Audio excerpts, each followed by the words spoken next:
వాస్తవాలు కూడా ప్రజలకు చెప్పకపోతే ఇంకా నేను రాలేదే, లేదంటే చేసేయలేకపోతున్నాడు, డబ్బులున్నాయి ఎందుకు చేయలేదు, నేను చేస్తా అన్నాడు కదా, నమ్ముకున్నాం కదా అనే ఫీలింగ్ వస్తున్నారు. అది కూడా చెప్పాలి. ఇప్పుడు గవర్నమెంట్ ఆఫ్ ఇండియా ఇచ్చారు ఒక 15,000 కోట్లు వరల్డ్ బ్యాంక్ నుంచి అమరావతికి ఇచ్చారు. ఒక 12,150 కోట్లు పోలవరానికి ఇచ్చారు. ఒక 11,114 కోట్లు రివైవల్కి ఇచ్చారు.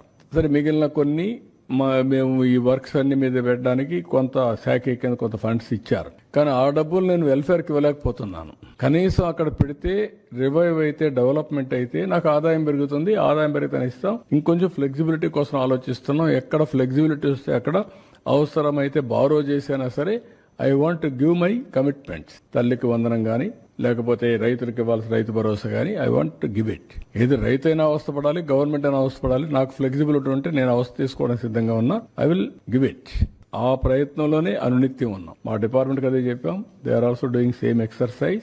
ఒక్క నిమిషం కూడా వెయిట్ చేయాలి నాకు ఫ్లెక్సిబిలిటీ ఉంటే. ఇప్పుడే దాని మీద కూడా ప్లాన్ చేసుకున్నాం, వర్కౌట్ చేస్తున్నాం. I will come out.